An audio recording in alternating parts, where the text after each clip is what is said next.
देहरादून में राष्ट्रीय कौशल और रोजगार सम्मेलन सीएम पुष्कर सिंह धामी ने उद्घाटन किया। सीएम धामी ने कार्यक्रम को संबोधित भी किया। तो कार्यक्रम में सीएम धामी ने संबोधन किया। मुख्य उद्देश्य यही है कि हमारे युवा केवल नौकरी ढूंढने वाले न बने, आने वाले समय में वो सभी नौकरी देने वाले बने। सुंदरम जी ने पूरा हमारा जो अभी दो हमारे इंक्यूबेशन सेंटर, एक हवालबाग अल्मोड़ा में और दूसरा पौड़ी गढ़वाल कोटद्वार में, दो सेंटर हमारे अभी संचालित हैं। लेकिन हमने कहा है कि जल्दी से जल्दी ये सेंटर हमारे राज्य के सभी 13 जिलों में स्थापित होने चाहिए।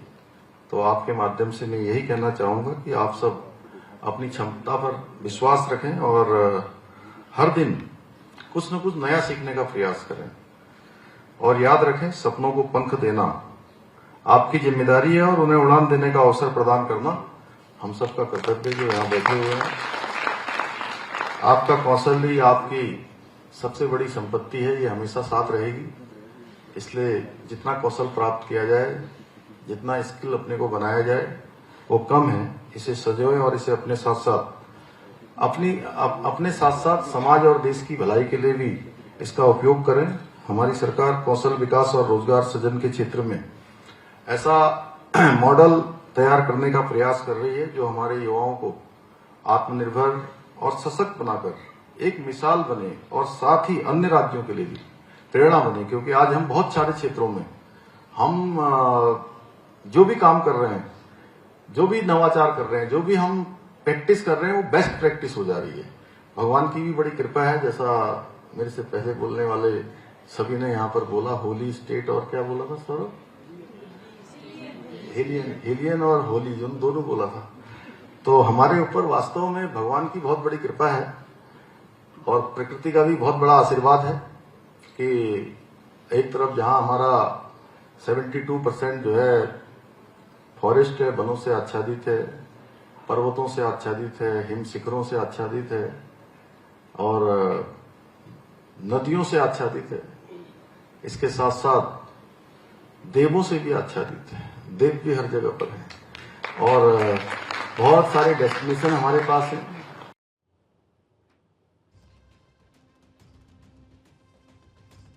और एक और बड़ी खबर है, केदारनाथ यात्रा में इस बार हुई ऐतिहासिक आय।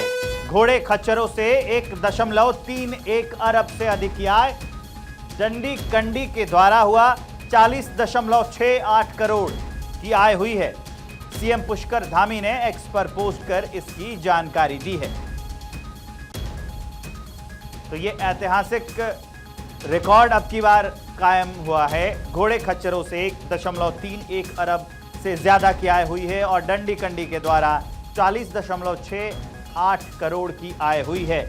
खुद सीएम पुष्कर सिंह धामी ने एक्स पर पोस्ट कर इसकी जानकारी दी है। हरीश मेरे सहयोगी लाइव जुड़ गए हैं इस खबर को विस्तार देने के लिए। हरीश, ये बहुत अच्छी खबर है। लगातार जो ये कारोबार है वो बढ़ रहा है केदारनाथ यात्रा का। अगर ऐसे देखें, आर्थिक दृष्टिकोण से देखें, तब ये उत्तराखंड के लिए वाकई बहुत अच्छी खबर है कि घोड़े खच्चरों से 1.31 अरब से ज्यादा की आय हुई है। देखिए, इस बार केदारनाथ यात्रा कई मायनों में बेहद खास रही है। आपदा के बावजूद भी जो है भक्तों की जो है आस्था कम नहीं हुई। यहाँ तक कि आपदा आने के बाद जो पैदल मार्ग थे उनकी भी समय पर जो है उनको सुचारू कर दिया गया। तो यही वजह रही कि इस बार जो है केदारनाथ यात्रा जो है एक कह सकते हैं कि ठीक से संपन्न हुई। और इसमें सबसे बड़ा जो महत्वपूर्ण विषय ये है कि कारोबार बहुत अच्छे तरीके से हुआ। इसका इफेक्ट यदि हम कहें तो प्रधानमंत्री नरेंद्र मोदी जब केदारनाथ दौरे पे थे तो उन्होंने खुद कहा था कि जो उत्तराखंड के स्थानीय उत्पाद हैं उनको यहाँ पर जो है उनको शामिल किया जाए प्रसाद के जरिए। और तो कह सकते हैं कि साथ ही साथ उन्होंने ये भी बात कही थी कि जो देश विदेश के लोग जो है, खास तौर पर जो देश के लोग हैं और उत्तराखंड के लोग हैं, वो अपनी कमाई का 1.5% हिस्सा जो है चार धाम यात्रा पर लगाएं, तो इसका भी ये एक इफेक्ट देखा जा रहा है। यदि हम कारोबार की बात करें तो जो घोड़े खच्चर संचालक है, डंडी कंडे वाले हैं, उनकी करीब जो है 1 अरब 31 करोड़ की जो है यहाँ पर जो है कारोबार उन्होंने किया है। साथ ही साथ जो हेली सेवा है, करीब 1,28,000 लोग जो है हेली सेवा से केदारनाथ धाम को दर्शन के लिए पहुंचे। करीब 1,28,00,000 के करीब जो है हेली सेवा को जो है कारोबार हुआ। तो कह सकते हैं कि कई मायनों में खास रहा है। और बल्कि केदारनाथ ही नहीं, अन्य भी जो धाम है, चाहे वो गंगोत्री हो, यमुनोत्री हो, सभी जगहों पर यात्रा बहुत अच्छे तरीके से संपन्न हुई है। हालांकि अब जो है कपाट बंद कर दिए गए हैं और अब उत्तराखंड में कल ही जो है मुख्यमंत्री जी ने कहा है कि शीतकाल जो यात्रा है वो भी जो है शुरू कराई जाएगी। जी विवेक। तो इससे आने वाले जो आप बता रहे थे कि शीतकालीन यात्रा जो शुरू कराई जाएगी, इसको लेकर जो ज्योतिषपीठ के शंकराचार्य हैं उन्होंने भी दिया बयान कि सबको ये पता रहता है कि शीतकाल आ गया तो अब दर्शन नहीं होंगे, जबकि कुछ स्थान ऐसे बनाए गए हैं जहां पर जाकर दर्शन कर सकते हैं। इसका कैसे प्रभाव जो है पड़ने वाला है वो बताइए ज़रा। बिल्कुल, दरअसल जो शंकराचार्य है उन्होंने भी इस बात को लेकर के मीडिया में अपने बयान जारी किए। उन्होंने कहा कि जो देवता है वो हमेशा विराजमान है, कोई शीतकाल में ही नहीं है या ग्रीष्मकालीन में भी नहीं है। इसलिए बंद किए जाते हैं कि मौसम को देखते हुए, क्योंकि शीतकालीन प्रवास पर जो है देवडोलियां चली जाती है, तो जो शीतकालीन प्रवास पर जाते हैं वहां भी जो है श्रद्धालु दर्शन कर सकते हैं। जैसे केदारनाथ की जो डोली है वो उखी मठ में मौजूद है, तो उखी मठ में भी शीतकाल के दौरान श्रद्धालु जो है दर्शन कर सकते हैं। इसी तरह गंगोत्री है, माँ गंगा की जो सब डोली है वो मुखबा गांव में आ जाती है, तो मुखबा गांव में भी श्रद्धालु माँ गंगा का जो है दर्शन कर सकते हैं। जी विवेक। ठीक है, इस जानकारी के लिए आपका बहुत बहुत शुक्रिया हरीश। अब चलिए खबरों में आगे बढ़ते हैं।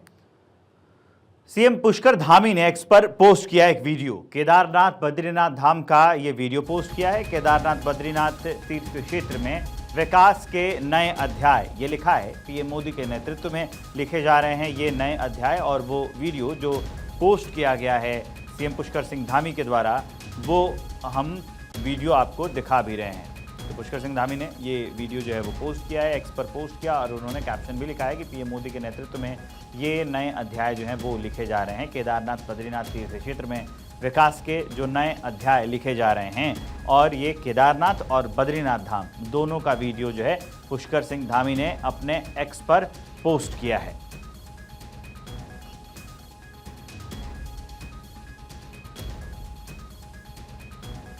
केदारनाथ और बद्रीनाथ धाम को दर्शाती, उस आस्था को बताती, प्रधानमंत्री नरेंद्र मोदी के उस पहल को बताती ये तस्वीरें हैं, ये वीडियो है जो सीएम पुष्कर सिंह धामी ने पोस्ट किया है। और ये लिखा है कि पीएम मोदी के नेतृत्व में नए अध्याय लिखे जा रहे हैं। चलिए आगे बढ़ते हुए अगली खबर का रुख करते हैं। आरएसएस के वरिष्ठ प्रचारक प्रद्युम्न कुमार का निधन हो गया। सीएम धामी ने एक्स पर पोस्ट कर दुख जताया। ईश्वर पुण्यात्मा को श्री चरणों में स्थान दे, ये लिखा। शोक संतप्त परिजनों को कष्ट सहने की शक्ति भी प्रदान करें। मां भारती की सेवा में अपना जीवन समर्पित करने वाले भाजपा के राष्ट्रीय संगठक एवं राष्ट्रीय स्वयंसेवक संघ के वरिष्ठ प्रचारक आदरणीय श्री प्रद्युम्न कुमार जी के निधन का समाचार अत्यंत दुखद है। ईश्वर से प्रार्थना है कि पुण्यात्मा को श्री चरणों में स्थान एवं शोक संतप्त परिजनों समर्थकों को ये असीम कष्ट सहन करने की शक्ति प्रदान करें। विनम्र श्रद्धांजलि। ये सीएम पुष्कर सिंह धामी का वो पोस्ट जो हम आपको दिखा रहे हैं। केंद्रीय मंत्री किरण रिजिजू का जन्मदिन है आज। सीएम पुष्कर सिंह धामी ने शुभकामनाएं दी हैं। माननीय संसदीय कार्य मंत्री श्री किरण रिजिजू जी को जन्मदिवस की हार्दिक बधाई एवं शुभकामनाएं। बाबा केदार से आपके सुदीर्घ मंगलमय एवं उत्तम स्वास्थ्य की प्रार्थना करता हूं। सीएम पुष्कर सिंह धामी ने यह शुभकामनाएं देते हुए किरण रिजिजू को लिखा है, पोस्ट किया है। वो पोस्ट भी हम आपको दिखा रहे हैं। तो आज किरण रिजिजू का जन्मदिन है और सीएम पुष्कर सिंह धामी ने किरण रिजिजू को उनके जन्मदिन पर शुभकामनाएं दी है, बधाई संदेश दिया है और लिखा है कि बाबा केदार से आपके सुदीर्घ मंगलमय एवं उत्तम स्वास्थ्य की प्रार्थना करता हूं। मुख्यमंत्री पुष्कर सिंह धामी अपने 2 दिवसीय दौरे पर गैरसैंण पहुंचे, जहां सीएम धामी ने प्रातःकाल भ्रमण के दौरान बद्रीनाथ धाम में मास्टर प्लान के तहत संचालित विकास कार्यों का अवलोकन किया, साथ ही विकास कार्यों की जानकारी ली। इस दौरान सीएम धामी ने अधिकारियों को कार्यों में तेजी लाने और गुणवत्तापूर्ण काम पर विशेष ध्यान देने के निर्देश दिए। वहीं मुख्यमंत्री ने चमोली कलेक्टर और एसपी से जनपद की समस्याओं पर विस्तृत चर्चा की और आवश्यक दिशा निर्देश भी दिए।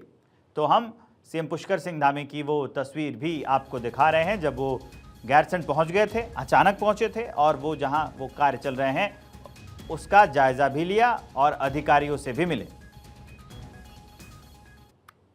संघ प्रमुख मोहन भागवत ने उत्तराखंड के पिथौरागढ़ में विद्या भारती के नवनिर्मित विद्यालय भवन का उद्घाटन किया। इस दौरान कार्यक्रम में महाराष्ट्र के पूर्व राज्यपाल भगत सिंह कोश्यारी भी मौजूद रहे।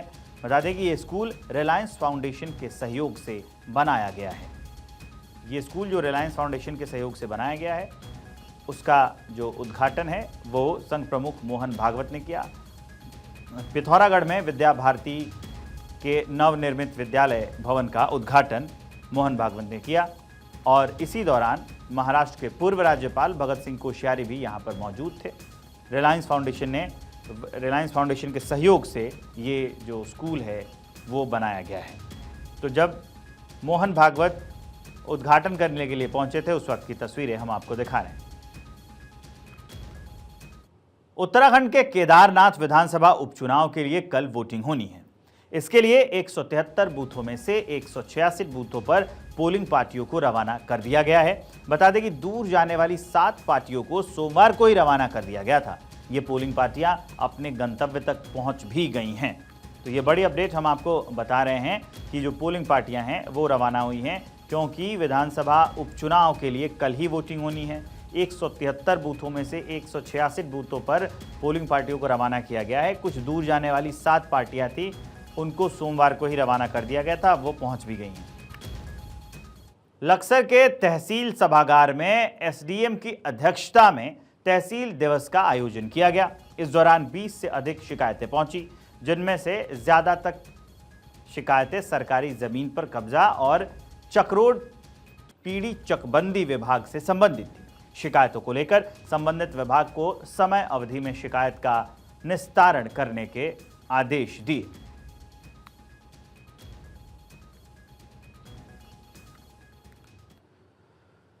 शीतकाल के लिए 4 धाम के कपाट बंद, अब श्रद्धालु कर सकेंगे शीतकालीन गद्दी स्थलों में दर्शन। बद्री विशाल की पांडुकेश्वर और नरसिंह मंदिर में पूजा, बाबा केदार के ओंकारेश्वर मंदिर ऊखीमठ में दर्शन। मां गंगोत्री की शीतकालीन प्रवास मुखबा में पूजा अर्चना होगी। मां यमुना की खरसाले स्थित मंदिर में पूजा अर्चना होगी। शीतकाल में भी यात्रा को बढ़ावा देने की कवायद होगी।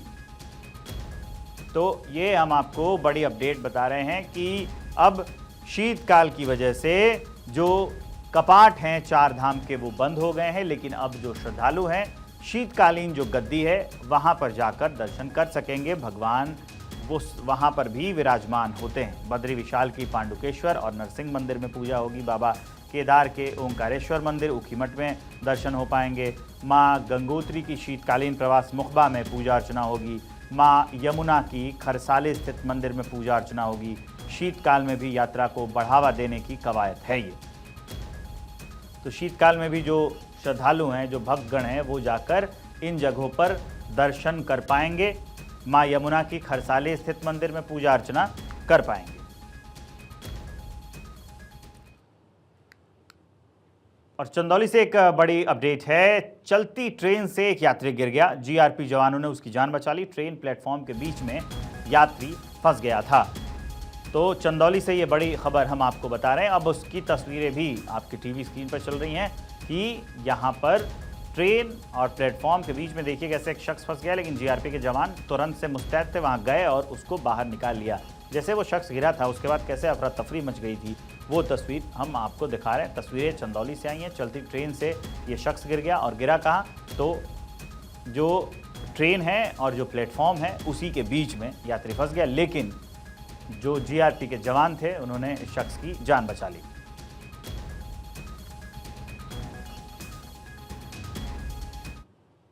देहरादून के वसंत विहार में ज्योतिष पीठ के शंकराचार्य स्वामी अविमुक्तेश्वरानंद सरस्वती ने प्रेस कॉन्फ्रेंस की। इस दौरान उन्होंने कहा कि उत्तराखंड के 4 धाम के कपाट भले ही सर्दियों में बंद हो जाते हैं, लेकिन दूसरे स्थानों पर शीतकालीन पूजा जारी रहती है।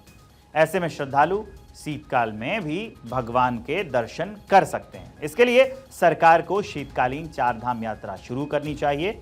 उन्होंने कहा कि हम पिछले साल से यात्रा अपने स्तर पर शुरू कर चुके हैं। इस बार भी 16 दिसंबर से शीतकालीन 4 धाम यात्रा शुरू होगी। उन्होंने कहा कि जल्द ही प्रदेश में धार्मिक आस्था के 108 स्थान चिन्हित कर उनकी यात्रा भी शुरू की जाएगी।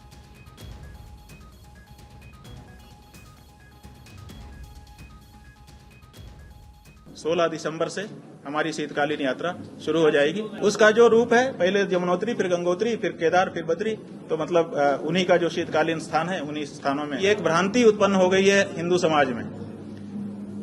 वो विशेष करके हो गई है वहां के लोगों की शब्दावली के कारण कि पट बंद हो गए, तो लोग समझते हैं कि अब दर्शन नहीं होगा, पूजा नहीं हो रही है। तो ये भ्रांति है।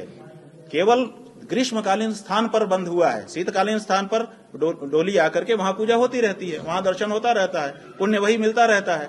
तो ये जो भ्रांति उत्पन्न हो गई है लोगों के मन में कि 6 महीने ही दर्शन पूजन होते हैं, बाकी नहीं होते हैं, उसको तोड़ना हमारी यात्रा का उद्देश्य है।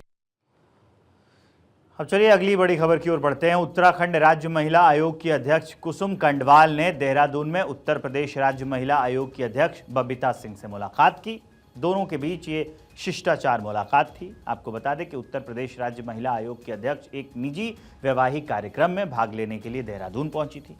मुलाकात के दौरान दोनों राज्यों के महिला आयोग के अध्यक्षों ने मातृशक्ति के हित में किए जा रहे कार्यों पर चर्चा भी की, और वही तस्वीरें हम आपको दिखा रहे हैं। तो ये तस्वीरें हम आपको दिखा रहे हैं जब उत्तराखंड और उत्तर प्रदेश राज्य की महिला आयोग की अध्यक्ष दोनों एक साथ मिले। एक निजी वैवाहिक कार्यक्रम में हिस्सा लेने के लिए दोनों पहुंचे थे। जगह थी देहरादून, और उसी दौरान ये मुलाकात हुई। दोनों राज्यों के महिला आयोग की अध्यक्षों ने मातृशक्ति के हित में किए जा रहे कार्यों पर चर्चा भी की। और जब ये मुलाकात हो रही थी, हम उस वक्त की तस्वीरें आपको दिखा रहे हैं।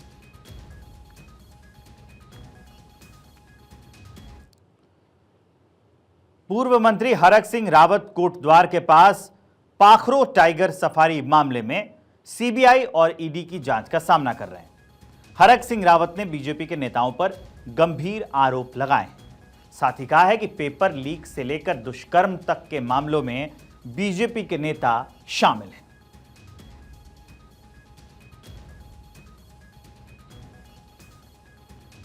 तो पूर्व मंत्री हैं हरक सिंह रावत, कोटद्वार के पास जो पाखरो टाइगर सफारी है उसका जो आया था मामला, उसमें सीबीआई और ईडी की जांच का भी सामना कर रहे हैं हरक सिंह रावत।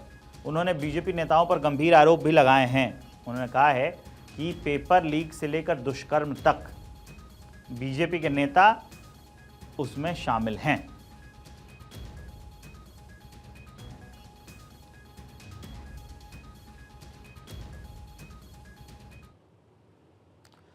खबर लक्सर से है, जहां जंगली जानवरों और जलीय जंतुओं का आबादी में घुसने का सिलसिला थम ही नहीं रहा है। पिछले दिनों हाथियों का झुंड कई स्थानों पर घुस आया था, तो वहीं अब लक्सर के ही अकोडा कला गांव में एक विशाल मगरमच्छ घुस आया। मगरमच्छ के गांव में घुसने से हड़कंप मच गया। ग्रामीणों ने इसकी सूचना वन विभाग को दे दी। उसके बाद वन विभाग की टीम ने मौके पर पहुंचकर मगरमच्छ को काबू में कर लिया और फिर उसे गंगा नदी में सुरक्षित छोड़ दिया। वो जो मगरमच्छ गांव की ओर आया था, हम उसकी तस्वीर दिखा रहे हैं। जब उसे वापस छोड़ा जा रहा था, हुआ ये कि लक्सर के अकोडा कला गांव में ये जो मगरमच्छ है ये आ गया था। मगरमच्छ आया तो गांव के लोगों में हड़कंप मच गया। ग्रामीणों ने इसकी सूचना वन विभाग को दे दी। वन विभाग की टीम आई और वन विभाग की टीम ने मगरमच्छ को पहले काबू में किया और काबू में करके फिर उसे गंगा नदी में सुरक्षित छोड़ दिया। जब मगरमच्छ को छोड़ा जा रहा था, वन विभाग की टीम उसे छोड़ रही थी, उस वक्त का ये वीडियो है। वही तस्वीर हम आपको दिखा रहे हैं। ये जो जगह है लक्सर का अकोडा कला गांव। वहीं पर एक मगरमच्छ, ये देख सकते हैं कितना विशाल मगरमच्छ है, कितना बड़ा मगरमच्छ है, वो घुस आया था और ग्रामीणों ने सूचना दी वन विभाग को। वन विभाग की टीम आई, पहले इसे काबू में किया गया मगरमच्छ को और उसके बाद सुरक्षित इसे वापस गंगा में छोड़ दिया गया।